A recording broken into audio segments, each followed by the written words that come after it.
Hej og velkommen til Danske Dialoger. Jeg hedder Allan, og i Danske Dialoger, der kan du lære at tale dansk, som man taler det ude i virkeligheden. I den her dialog, der handler det om ord og udtryk, som du kan bruge, når du skal hen og lave aftaler eller mødes med folk.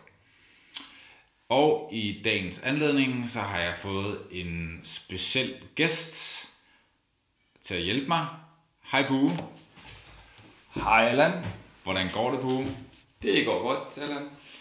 Bue, han har et lidt underligt navn. Han hedder Bue. Bare Bue. Bare Bue. Ligesom... Det er ligesom Bue. Den samme lyd, som man siger, hvis man er på stadion, og man ikke er tilfreds. Ja, Brøndby. Bue. Bue. Så det staves B-U-E, men det udtales Bue.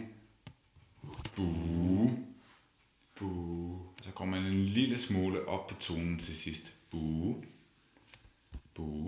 Nej, det gør man faktisk ikke altid. Nå, det er lige meget. Okay, skal vi gå i gang? Jamen, kan man, er det okay med sådan en... Ja, jeg synes, det bliver mere levende så. Okay, så lad os gå i gang. Det kunne være hyggeligt at ses. Ja, skal vi ikke mødes en af dagene? Jo, hvornår kan du? Jeg tager i sommerhus på onsdag, men vi kan mødes, når jeg kommer tilbage til København igen. Hvor længe skal du være væk? Et par dage. Jeg kommer nok tilbage på fredag. Nå, men skal vi så eventuelt ses på lørdag? Ja, lad os det. Hvad tid? Hvad siger du til klokken 1? Passer det dig? Det passer fint. Hvor skal vi mødes?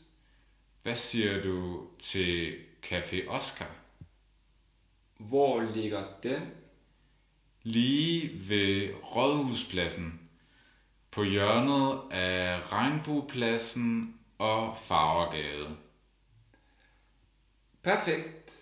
Så ses vi på lørdag. Super, ja. God tur. Det kunne være hyggeligt at ses. Ja, skal vi ikke mødes en af dagene? Jo, hvornår kan du? Jeg tager i sommerhus på onsdag, men vi kan mødes, når jeg kommer tilbage til København igen. Hvor længe skal du være væk? Et par dage. Jeg kommer nok tilbage på fredag. Nå, men skal vi så eventuelt ses på lørdag? Lad os det. Hvad tid? Hvad siger du til klokken 1? Passer det dig? Det passer fint. Hvor skal vi mødes? Hvad siger du til Café Oscar? Hvor ligger den? Lige ved Rådhuspladsen. På hjørnet af Regnbuepladsen og Farvergade. Perfekt.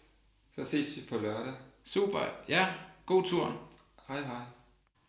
Ja, det var dagens dialog, og nu er der ikke så meget andet tilbage end at sige, at gentage, og tusind tak for hjælpen, Bue. Selv tak. Må jeg lige spørge dig om noget? Ja. Hvorfor valgte du Oscar?